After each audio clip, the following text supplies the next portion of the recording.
घटनाखौ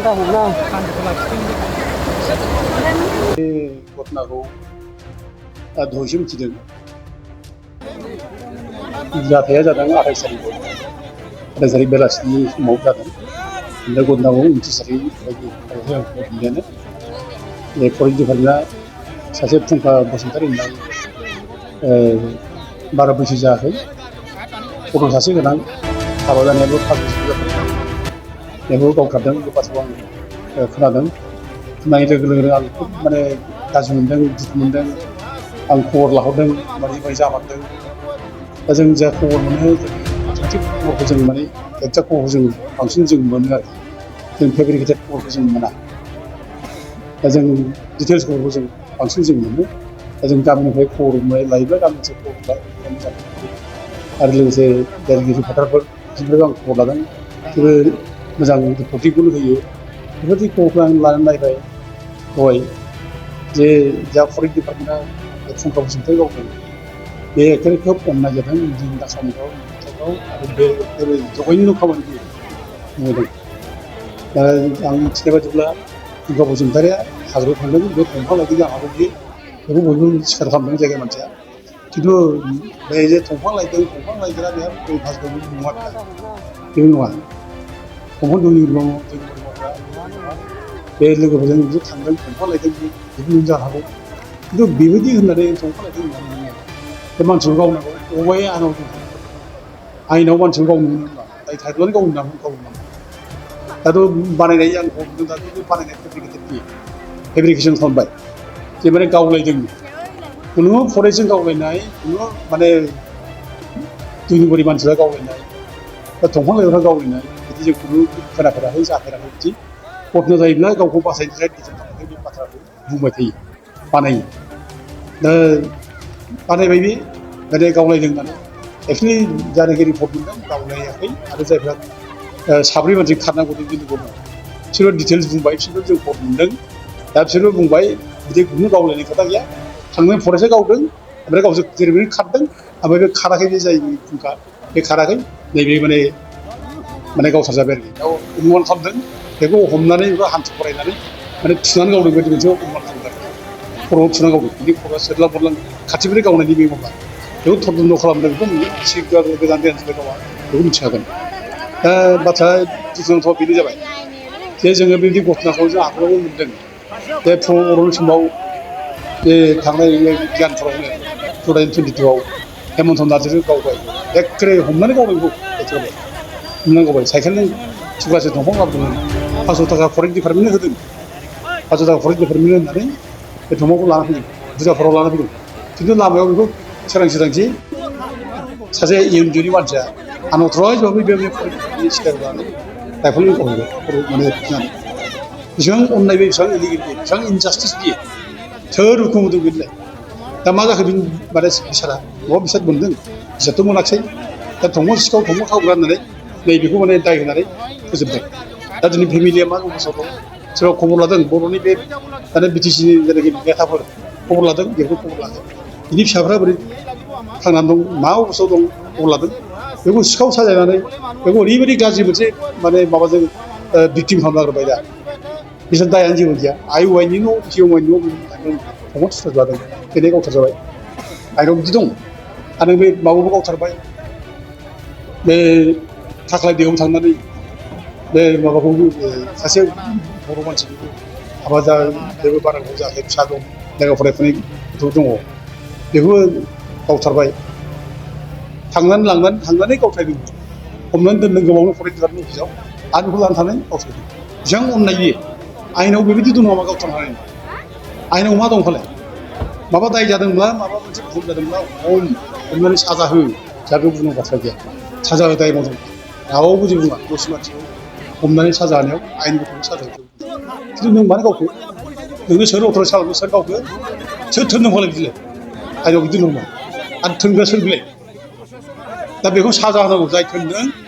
उनाव जाय इनभल्भ दं बेखौ पानिशमेन्ट होनांगौ आरो बेखौ साख्रिनिफ्राय डिसमिस खालामनांगौ आंनि दाबिया बेसो आरो लोगोसे जायनाखि बे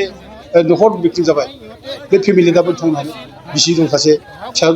गथ' दङ दा बोरै थांनानै थानो बोरै थांनांगौ बिसोरनो आर्थिक साहाय होनांगौ आर्टिस्टआवहाय जाहाथे बिसोर न'खराव थांनानै थानो हायो बेखौ खालामनांगौ दानि गभर्नमेन्टआ बेदिनाव दायनिगिरि जादों गभर्नमेन्टआ दाया मावबाय फरेस्ट डिपार्टमेन्टआ गावनि दायखौ दोनखोमानो थाखाय दिनै माने फरेस्ट डिपार्टमेन्ट गाव दोनना बुङोब्ला एकदम जाखाथारा नंखाथारा रावबो बिसास खालामा बेखौ बे बानायनाय बे गावखौ डिपेन्ड खालामनो थाखाय बानायनाय दा एथ' जुदि हिर'ब्ला बे बिटिसिनि फरेस्ट डिपार्टमेन्टआ एथ' हिर'ब्ला बिसोरो थाख्लायाव ना बिसोर मावथारबाय हेमन्तआव मावथारबाय बिना दसाव बेथ' प्रमान जाबायना बेनो नोंसोरनि हिर'इक माने माबाया फरेस्ट डिपार्टमेन्ट माने फरेस्टखौ रैखा खालामग्रा फरेस्ट डिपार्टमेन्टनि खामानिया बेनो हिर' बिसोरो फरेस्ट मा जाखो थांनाय 17 तारिखनि फेब्रुवारियाव बे रुनिखाता बे माने फरेस्ट डिपार्टमेन्ट फरेस्ट अफिसखौ एखे दोले बोले फैनानै सावफैबाय सिलाय रोगालायनानै एखे सिलायखौ लानो थांबाय सावबाय बहा दंमोन बे फरेस्ट डिपार्टमेन्टनि हिर'आ खिन्थु बिराद हिर'ना बहा दंमोन मानो जेबो खालामहादिया सोर गावथारखो सोरनि सायाव मानो एक्सन लाखो बोरो माथो नायगार एखे मटर बुख्रुबदों अफिसखौ बुख्रुबदों अफिसखौ लुट खालामलांदों सिलाय सावदों सेस माने रुनिखाता फरेस्ट अफिसार धंस मा खालामदों बोरो माबा मोनसे खालामदों माबा मोनसे जादों दा दिनै गावनि फिसा बर' फिसाखौबा एखे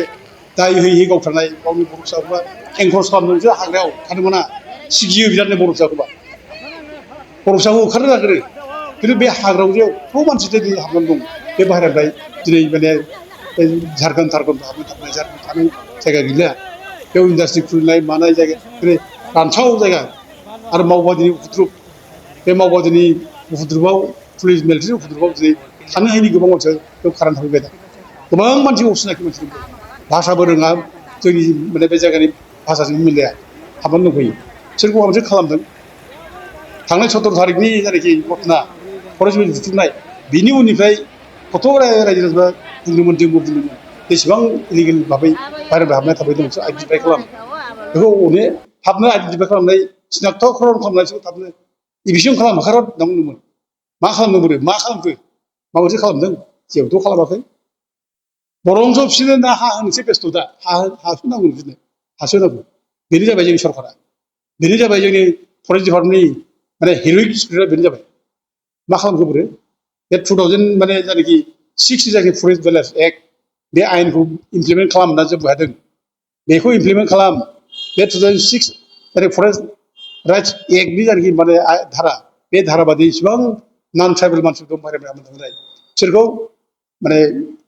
इभिक्सन खालामहर होखारहर जों बेखौ बुंनो हादों आरो बर' फिसाफोर बे जायगायाव थागिबि फिसा 6 शेड्युला जोंनिनो बे जायगायाव जों फिसा हाग्रा बंग्रा थाहैबाय सोरबा बेखौ नोङो एडजास्ट खालाम सोरखौबा बेखौ ओंखारनाय बाथ्रा बुंबाय थायो बेखौ सिगिबाय थायो 2006 सिम बर'फ्रा जायफ्रा दंखायो थाबाय थानो हो ओमफ्राय सोरबा जुदि बिदि भाहेराजों सोरबा दंब्ला बेखौ एडजास्ट खालाम 2010 सिम नोंसोर थानो हो जेरावखि गैयाबो हाग्रायाव थानो हो जोंहा खुनु लस जाया जों बे बाथ्राखौ बुंनो हादों फरेस्ट डिपार्टमेन्टजों रायलायनो हादों जोङो खालि बर'खौ टारगेट खालामबाय थायो बर'खौ टारगेट खालामबाय थायो बर' फिसासो दंफां दानो बर' फिसासो हाग्रा एवो बर' फिसासो बे रायमना माबाखौ नेसनेल पार्कखौ सिफायो बे गासैबो माने बर' फिसानि दायजोब खिन्थु गुबुनफ्रा जे माने रायमना नेसनेल पार्क माबा नेसनेल पार्कनि सिफायजोब्बाय हाग्रा सिफायजोब्बाय बेखौ नोजोर होआ गावजों गावबा बिराद मुसा मालायजोंबा दाउसा जेराव बे दिनै दा EMनि बाथ्रा बुंनाय खोनादों माबा गावलायदों होनना बुंदों हरखरि गावखौ डिफेन्ड खालामनानै गावलायदों जेरै फरेस्टनि EMआ गावलायदों होनना बुंबाय लासिं सिं बे एखेबारे फरेस्ट डिपार्टमेन्ट माने माबाखौ दायखौ दोनखोमानो थाखाय बे बुंबाय आरोखि बे जे डिफेन्ड खालामनानै बुंदों बियो गावसोरनि दायखौ डिफेन्ड खालामनो थाखाय गावसोर बासायनो थाखाय बुंदों बेखौ माने मिथिगौ गावसोर मिथिखागौ जों बयबो मिथिलायगौ जे रावबो बर' फिसाफ्रा बिदि गावलायनाय रावबो मेन्टेलिटि गैया रावबो बे रोखोम साहस गैया बेखौ मिथिगौ बिदि मिथिसेयावबो दिनै गावसोरनि दायखौ दोनखोमानो थाखाय दिनै फरेस्ट डिपार्टमेन्टआ EMआ जोंना बुंबाय माने गावलायदों आरो एनकाउन्टार जालायना गावथारजादों होनबाय लासिंसिं जोंनि EMफ्रा जोंनि लिडारफ्रा बे रोखोम गावजों गाव बानायलायनानै गाज्रि खामानि मावनानै एनकाउन्टाराव थैदों होनलायनाय बिराद लासिंसिंथार आरोखि बे संग्रामनि जाय नेताफोर संग्राम नेताफोरनि खुगायाव समायनाङा आरो जायफ्रा बिटिसि माने काउन्सिल सालायगासिनो दं एथ' खस्थ'जों मोननाय थै गारनानै मोननाय गोबां सेक्रिफाइस खालामनानै मोननाय बे सेक्रिफाइस खालामनाय बिटिसिआव जिरायनाय मानसिफ्रा बेबायदि गावनि फिसाफोरखौ फेब्रिकेट खालामनानै बानायनानै नंखाय स्ट'रि बानायनानै दायनिगिरि खालामनानै बिदि एक्चुवेलि मोनसे ब्रुटाल किलिंस कल्ड ब्लाडेड मार्डार बे खालामनायखौ जास्टिफाइ खालामनाङा बेखौ निन्दायै धिक्कार खालामो जों